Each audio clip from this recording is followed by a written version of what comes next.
l'USDT. J'ai pensé utile de vous parler de cette crypto-monnaie aujourd'hui.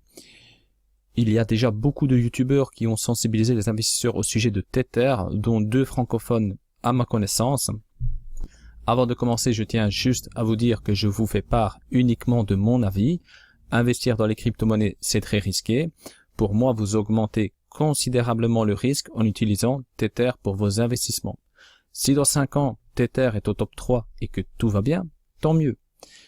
Car je sais que si Tether tombe, des plateformes vont tomber et des investisseurs vont perdre beaucoup d'argent.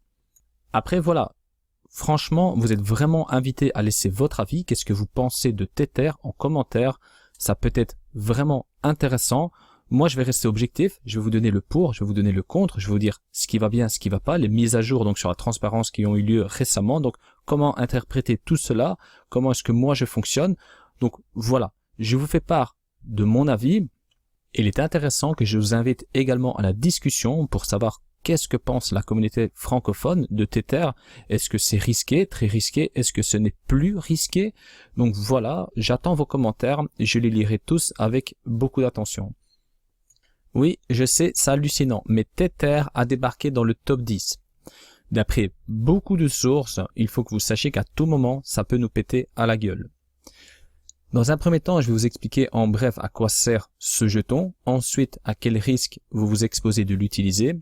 Pour terminer, je parlerai bien sûr de quelques alternatives plus saines à prendre en considération. Tether est une monnaie stable, rattachée au dollar américain. Chaque jeton correspond à 1 dollar. Cela veut dire qu'ils doivent avoir l'équivalent du nombre de jetons en dollars. À l'heure actuelle, ils devraient avoir pas loin de 3 milliards de dollars sur un compte bancaire. Pour que ce soit légal, ils sont obligés. Bitfinex, l'une des plateformes d'échange les plus importantes, est liée de très près à Tether. Beaucoup de doutes se sont installés à partir de Tether. Je vais par exemple vous citer une arnaque classique auquel beaucoup d'investisseurs ont déjà pensé, même prouvé dans certains cas. Donc imaginez que chaque nouveau Tether peut être utilisé sur Bitfinex. Ils peuvent faire monter le prix du Bitcoin avec les Tether. Ensuite, ils échangent le Bitcoin contre du vrai dollar. Et pour terminer, ils repassent ensuite au Tether. Ils arrivent tout simplement à faire tomber de l'argent du ciel. Il y a eu beaucoup de polémiques au sujet de la transparence des fonds, des personnes qui sont derrière Bitfinex et notamment Tether, qui sont plus que douteuses. Ils peuvent facilement générer des Tether pour eux-mêmes sans recevoir d'argent, utiliser ces jetons comme bon leur semble. En parlant de transparence, il a fallu qu'ils réagissent suite à l'énorme bouche à oreille négatif de Tether. Donc ils ont inclus sur leur site une certaine transparence, donc sur leur site internet, comme quoi ils ont donc pas loin de 3 milliards de dollars. Donc voilà, vous avez éventuellement les wallets, donc Binance qui est au top 1. Binance possède le plus de Tether sur sa plateforme. Vous avez donc encore une fois ici, donc on voit Bitfinex, bien sûr, Kraken, Poloniex, etc. Donc voilà, vous me direz ce que vous en pensez au sujet de cette transparence de wallet. Moi personnellement, pour moi c'est pas des preuves accablantes, même si vous devez savoir, donc je vais vraiment essayer de rester objectif. Donc moi j'ai énormément de doutes. Moi perso, je vais vous expliquer comment je fonctionne donc sur le marché au niveau de mes trades, mais il faut que vous sachiez, c'est qu'il y a des personnes influentes qui sont pour, qui soutiennent Tether, donc c'est assez récent, et il y a des personnes qui sont contre. Donc voilà, on a les deux. Au début, on avait tout le monde qui était contre, on a eu des mises à jour sur la transparence, etc. Enfin, moi, pour moi, ça n'avance à rien, et ce que j'ai vu avant, mais ça ne m'avance pas à grand chose non plus. Par contre, qu'un ancien du FBI enquête sur Tether, vous avez ici un rapport rédigé de la FSS qui valide au niveau de la banque 1 et 2, vous voyez, avec un total de plus ou moins 2 milliards et demi au moment donc où le rapport a été rédigé, bien sûr. Donc vous me direz également ce que vous en pensez. Sur papier, ok, c'est beau. Vous devez savoir aussi que BitConnect, c'était parfait sur papier. Donc moi perso, c'est pas ça qui a enlevé mes doutes. Après, voici un article très intéressant qui date du 30 août. Je vais vous insérer donc tous les liens, toutes les sources en description. Bien sûr, je vous laisserai à votre aise consulter tout ça. J'ai été étonné de voir que le cofondateur d'Ethereum, une personne très respectée dans notre jargon, défend Tether. Vous pouvez voir ici plus bas que le cofondateur d'Ethereum a déclaré qu'il croit que l'USDT est soutenu par des dollars physiques de 1 à 1 en tant qu'émetteur de jetons.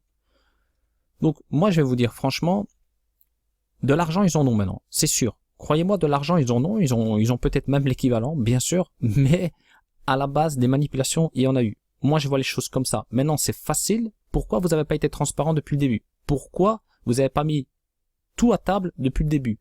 Moi je vais vous dire, le market cap il a été divisé, il manque beaucoup d'argent en dollars, où ils sont? Perso, je sais qu'il y a des retraits de bénéfices, mais en attendant, il s'est passé beaucoup de choses avec Bitfinex, Tether, donc je vais parler de Bitfinex d'ailleurs maintenant. Avant de parler de Bitfinex plutôt, je vais vous parler du fondateur de Binance.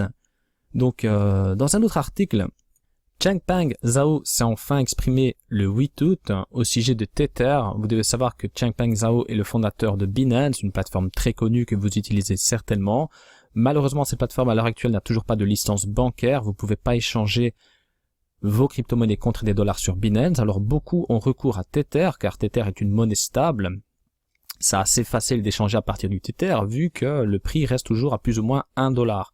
Donc quand vous avez des crypto-monnaies qui commencent à perdre de la valeur, vous pouvez vous réfugier sur Tether et éviter de perdre de la valeur sur vos crypto-monnaies et vous repositionner ensuite à la baisse et faire une plus-value. Donc voilà, c'est assez simple à mettre en place contrairement à une licence bancaire avec beaucoup de contradictions, etc. Donc à la base, l'idée de Tether est vraiment super, ça reste facile à utiliser, on n'a pas besoin de passer sur le dollar et on peut trader, donc c'est vraiment problématique d'avoir donc toute cette polémique autour de Tether car ça nous empêche d'évoluer sur des plateformes telles que Binance à partir d'une monnaie stable. Maintenant, bien sûr, beaucoup de traders vont échanger uniquement à partir de Bitcoin, mais toujours est-il, Tether est une belle alternative au dollar pour les personnes qui désiraient donc passer en dollars directement après le trade. Donc ici Tether, Changpeng Zhao, pardon, je vais y arriver, il déclare, vous voyez ici donc, que la situation est toujours préoccupante quant à cette menace de crash du Tether, sachant que c'est eux qui en possèdent le plus. Donc il n'a pas exactement le même discours que le cofondateur de l'Ethereum.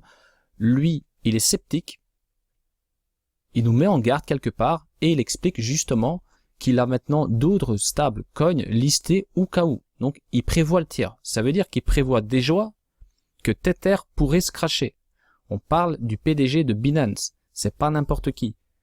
En bref, il déclare que le souci est toujours présent à propos de Tether et qu'ils ont commencé à proposer d'autres alternatives telles que TrueUSD, j'en parlerai dans une autre vidéo si nécessaire, mais ce qui est quand même assez marrant, c'est qu'en attendant c'est sur Binance et tout le monde l'utilise, on pourrait très bien avoir cette paire qu'on échange directement car là on peut l'échanger contre du Bitcoin mais point barre, mais donc il tient à vous rassurer, donc Binance et son PDG tient à vous rassurer, donc à tout le monde, que même si Tether venait à se crasher, ils auront toujours d'autres alternatives comme le TrueUSD ainsi que d'autres stablecoins. Donc je ne sais pas si vous réalisez l'importance de ce paragraphe, donc cela veut dire pour moi qu'il ne faut pas vous inquiéter que si au moment où Tether se crache vous avez 10 000 € en USDT, c'est pas grave, vous avez tout perdu, mais vous pouvez revenir sur Binance et commencer à trader à partir d'une autre crypto-monnaie. Donc moi perso, ce que je peux leur reprocher à Binance, c'est de pas faire de paire à partir de TrueUSD. Bon, je ne connais pas bien cette crypto-monnaie, donc je ne vais pas me prononcer aujourd'hui, mais bon, apparemment, il y a beaucoup moins de polémiques à son sujet, donc à vérifier ensuite. Mais en attendant, je sais que c'est facile Tether. Moi, je l'ai déjà utilisé plusieurs fois. Je sais qu'il y en a beaucoup parmi vous qui sont sur Binance. Tether, ça vous a déjà permis d'éviter de perdre de l'argent sur d'autres crypto-monnaies. Mais en attendant, ces plateformes ne mettent rien en place pour notre confort. Binance, avec les gros moyens qu'ils ont, ils pourraient aller chercher une licence bancaire, nous mettre le dollar en monnaie refuge et on n'aurait plus tous ces problèmes. Sachant que le dollar, bon, c'est un autre débat, c'est déjà risqué, le dollar et l'euro, mais alors là, on a une crypto-monnaie qui est là, qu'on utilise, on se réfugie sur du Tether, mais finalement, on ne sait pas exactement qu'est-ce qu'il y a derrière, qu'est-ce que ça peut valoir. sachant que si vous lisez le livre blanc, entre les lignes, vous comprenez qu'ils ne vous garantissent rien. En d'autres termes, c'est carrément, ça n'a pas de valeur, ça vous permet d'échanger ça contre d'autres crypto-monnaies, ça correspond à un dollar, mais à tout moment, ça peut péter. Maintenant, on va parler de Bitfinex, qui a été piraté, comme vous le savez, en 2015 et en 2016. Un piratage plus que douteux, car ils ont été piratés suite à une mise à jour qui devait apporter plus de sécurité aux investisseurs. Donc, BitGo, c'est une sécurité supplémentaire pour toutes les transactions sortantes de Bitfinex. Du coup, pour avoir plus de liquidité, ils ont réduit le nombre de portefeuilles à froid et les ont passés à chaud. Donc bravo Bitfinex, vous êtes les meilleurs, les pirates sont rentrés comme dans un moulin, la porte était grande ouverte, les pirates se sont fait plaisir, ils ont même réussi d'après certaines sources contourner le service de sécurité de BitGo. Donc à vérifier. Comme d'habitude, au final, on ne sait pas vraiment ce qui s'est passé. BitGo a ensuite publiquement déclaré que leur service n'avait pas été infiltré, etc. Donc voilà en bref le passé de Bitfinex. Maintenant, bon, Binance a le monopole des crypto-monnaies, donc c'est la plateforme, je pense, la plus utilisée dans notre jargon. À savoir, c'est que il y a eu vraiment beaucoup d'articles et de sources qui démontraient l'utilisation de l'USDT sur Bitfinex à des fins illégales, c'est-à-dire sur le cours de Bitcoin qui était clairement manipulé, que ce soit à la hausse ou à la baisse. Donc, perso, le marché il est déjà très risqué, même si on veut rester prudent, c'est déjà très risqué d'investir de l'argent dans des bonnes crypto-monnaies sur des bonnes plateformes réglementées, mais commencer à jouer avec des crypto-monnaies douteuses sur des plateformes douteuses, moi je vous donne juste mon avis. Après voilà, je suis à l'écoute, partagez vos commentaires, comment vous voyez les choses, mais moi perso j'évite. J'évite tant que je peux éviter. Honnêtement, je vous l'ai dit, j'ai déjà eu quelques opportunités sur la paire Tether. Donc, concernant la plateforme Binance, j'ai déjà opéré donc sur Binance, mais personnellement, dormir une nuit avec du Tether sur mon wallet, c'est pas possible. Je ne pourrais pas. Sincèrement, je ne pourrais pas. Je l'ai déjà fait, donc d'utiliser du Tether, mais le risque est trop élevé. Avoir du Bitcoin, du Litecoin, du Neo, etc., c'est déjà risqué d'investir son argent, donc même avec des stop-loss bien réglés, voilà, ça reste risqué parce que votre argent, si vous tradez, c'est sur des plateformes. Donc les plateformes, j'en parlerai aussi un petit peu plus loin dans la vidéo. Mais alors là, commencer à augmenter le risque, moi je préfère éviter. Donc je vous donne mon avis, encore une fois, ce n'est que mon avis et ma vision, mais je pense qu'elle est fortement partagée dans notre jargon. Vous devez savoir que beaucoup d'échanges de crypto-monnaies n'ont pas de licence bancaire et doivent par obligation nous proposer d'échanger nos crypto-monnaies contre de l'USDT par exemple. Les plateformes d'échange, n'oubliez pas qu'elles sont centralisées. Vous n'avez pas le contrôle de vos portefeuilles, vous n'avez pas votre clé privée et vous n'avez aucune garantie que vous pourrez accéder à vos portefeuilles au moment le plus crucial. Je peux largement vous citer au moins 10 exemples que, comme par hasard, quand nous sommes quasi sûrs qu'une crypto-monnaie va prendre beaucoup de valeur par l'actualité, par exemple, on ne peut pas se connecter sur la plateforme. Et une fois que le cours s'est stabilisé, vous pouvez bien sûr enfin vous connecter, acheter cette crypto-monnaie juste avant qu'elle commence à perdre beaucoup de valeur. Faites attention à votre argent, vous n'avez aucune garantie sur les plateformes. Si vous avez une vision long terme, stockez vos crypto-monnaies à froid sur des supports physiques ou des wallets officiels. Notez que certaines plateformes ont de vraies licences bancaires qui vous offrent bien plus de garanties que celles qui n'en ont pas. Si vous spéculez sur du court terme, pour ma part, je trade essentiellement à partir du dollar contre les grosses crypto-monnaies et je trade également le Bitcoin contre les altcoins. Je sais que ça peut paraître contraignant pour beaucoup d'entre vous qui utilisent des plateformes où vous n'avez pas le dollar, etc. Si vous ne tradez pas, par exemple, à partir du Bitcoin, mais moi, personnellement, je ne prends pas de risque. Même si, imaginons, dans 5 ans, Tether est toujours là en 3e position sur le marché ou encore mieux, on ne sait pas comment ça va encore continuer à évoluer. En tout cas, je me dis que c'est très dangereux. C'est très dangereux et je préfère mieux pas prendre le risque. Le risque est déjà tellement énorme sur les plateformes d'échange que je ne préfère mieux pas. Et si, ils arrivent à se blanchir, qu'ils arrivent donc à évoluer sans que ça pète, mais sincèrement, tant mieux, parce que je sais qu'il y aura beaucoup de victimes et j'ai pas envie que ça pète. Mais en attendant, je vous fais part de mon intuition, j'évite. Voilà, j'évite.